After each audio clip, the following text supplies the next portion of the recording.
Bickley and Marotta Mornings. Arizona Sports.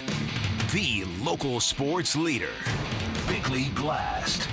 The bad teams always have excuses. They always have reasons not to spend money, and that is because most bad franchises are run by bad owners, those who believe the money is more important than the glory. Which brings us to Haason Reddick and his trade demands to get out of New York. Now, we all know the Cardinals need a legitimate pass rusher, one capable of double-digit sacks. We know they have a ton of salary cap space available, and we all know what a high-character, high-motor, team-first guy Reddick is because we drafted him. Because of the person and the athlete, you would think it would be a no-brainer for Monty Ossenfort to pick up the phone and find a way to acquire Reddick from the Jets, and if not, why not? Because everybody is raving about the potential of the Cardinals' offense. Every player raves about every coach, and every coach raves about the organizational vibe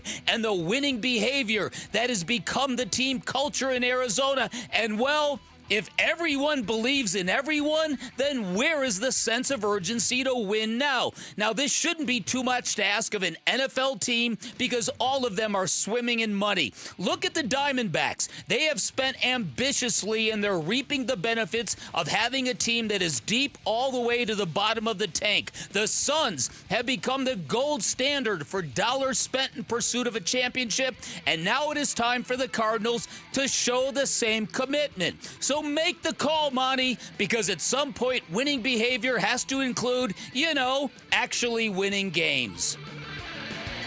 All right, today's Bickley Blast brought to you by my great friends at Chapman BMW, who make luxury attainable. Find them online at chapmanbmw.com. At the time, the Jets thought that Reddick was okay with talking about a deal initially, but that if he didn't get one, he still would report. That's how he sounded. But Haason Reddick would be of the mind that the Jets haven't come to him with any offers really since they traded for him. And so now we have this stalemate and this big misunderstanding, this big miscommunication, this big issue that is essentially on the Jets' doorstep that they have to handle now as the season is rapidly approaching. What's the line from West Side Story? When you're a Jet, you're a Jet. Jets are going to jet. You quoting West Side Story? Yes, and now, if you'll indulge me, Wow. I'd like to dance. Wow. Okay. Well, the Jets are definitely going to jet. That has been proven time in, time out. Yes. And they're a bad organization, and their owner's a bad owner. And there's a reason why they've been this bad. But again, and I've heard a lot of people defend the Cardinals and their reluctance to throw down and spend money on a pass rusher. And in a lot of the instances, I have heard, whether it's Wolf or who else, talk about, well, you don't know what that guy is all about. You don't know if you want that baggage in your organization. You've worked so hard to build this culture to this point. You don't want to bring in a negative dude who's going to ruin it. Well, we know what Haason Reddick is all about. Yes. There are no questions. He spent 4 years here. There are no questions about his character. There are no questions about his ability to rush the passer. He's coming off 2 very good seasons in Philadelphia. Wouldn't he be perfect? Wouldn't you make that phone call? He's had 4 really good seasons in a row. His last season here was good. Yeah. He was good in Carolina. That earned him the deal in Philadelphia. Yeah. I'm a Haason Reddick fan. I thought he battled back from a weird beginning of his career, and he's become a premier pass rusher. So I agree with you. And I don't pin this. A lot of people will look at this situation and say, oh, this is just a whiny player who wants a new deal.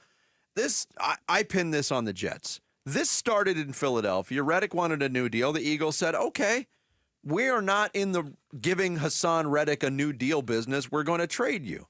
The Jets had to know what was happening. This is just malfeasance on their part, without a doubt. And for the Jets to use as an alibi through the mouthpiece of Adam Schefter is that, well, back then Haason, he wasn't talking like that. He was talking like a guy that was going to show up and be there for his team regardless. Why do you think he wanted to be traded? Like, what are you, crazy, you people? Thank you. It was all based on the deal. To use that as an excuse that, well, he was quoted as saying he'd show up for his teammates. You're using that as an excuse to not pay the guy? He'd much rather play for the Jets than a perennial playoff team. It was all about location. That's why he didn't want. Come right, on. Right. I totally agree with you. What do you think? So make the phone call, Monty. So what would it cost? Like Jalen Thompson? Draft picks? I don't know. I don't want to give up Jalen Thompson. Well, either do I, but you got this Rabbit dude who's pretty good. And listen, I don't know what you do, but I know that the need for a pass rusher is profound. Yeah, If you're planning on being a good team. And if you're not, okay. But then we'll all have to adjust our expectations. But I assume it's not going to be a one-year deal. So even if you expect to be a good team next year, you'll have this great player now next year if you Make sign the call. him. Most likely. Make the phone call. Look, the pass rush question has been talked about a lot, and it's still a question. And last week, Bick, you were standing on the table saying, spend a little bit of that money. Look at that cap space. You need a pass rusher. There's guys out there. And we were focusing more on the free agent market. Mm-hmm. Now they brought in Marquise Haynes Sr., and you were like, not a big deal. Guess what? It wasn't a big deal. He lasted 2 days. Thank you. I'm not even sure why he was signed, but oh well. Apparently, from people that I had conversations with, the Carl Lawson workout was not good.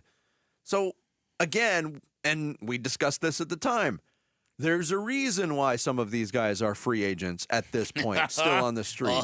So if that avenue has dried up, you got to start looking at trades. Yeah. And Haason Reddick is not the only candidate out there. I know he's the popular one because he puts up the flashy numbers, because we're familiar with him, because he was a good Arizona Cardinal for 4 years, and because he's got experience in a Jonathan Gannon defense. He's worked with Gannon. He's worked with Rawless in Philadelphia. That's a good point. But Matt Judon is also on the trade market, and Another there's frontline player. There's plenty of offers, according to the reporting, that have been made to New England for Matt Judon. So if you want to go down that road, you're going to have to be aggressive to outbid some of these other teams. But it goes back to what you said. How serious are you about winning this year? I think. Look, I'm not going to sit here and say one of these guys is the missing piece, the elixir that's going to fix everything for the Cardinals. But it certainly loudly answers a question that's being asked a lot: who's going to rush the passer? The right pass rusher can change the arc of an entire season for a football team.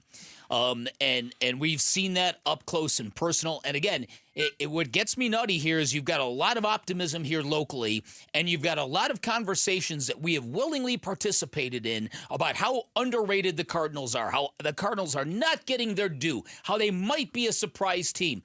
Well, if the organization is telling you we're not close yet, then maybe we should just have to listen to them.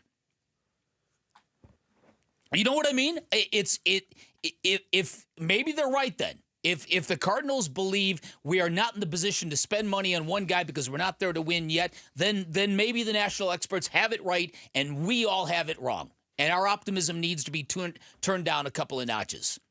That I'm just saying, there's conflicting vibes between what you're telling me. Yeah, I agree. And for the record, he was traded to the Jets for a conditional third-round pick. So you would think if there were a trade, it couldn't cost any more than that. Yeah, and I know there's a hesitancy to give up top-flight draft capital if you're the Cardinals. I get it, but I wouldn't call a third-round pick a deal breaker to add a proven double-digit sack guy. Yeah. And at some point in time, you got to get some high-end talent in here. Mm-hmm. You're not going to get it all next offseason. And here's a good chance for a guy that you know all about. Yeah. That is no questions about his motor or his character or his drive and again, I think that's a no-brainer to me. Yeah. Seize while you can steal from the Jets. Seize the day, gentlemen. Yes, there you go. Standing on a table again. You're going to do your Robin Williams Dead Poets Society. Thanks for watching Bickley and Marotta. Click to see the latest Bickley Blast and hit the button in the middle to subscribe to Arizona Sports.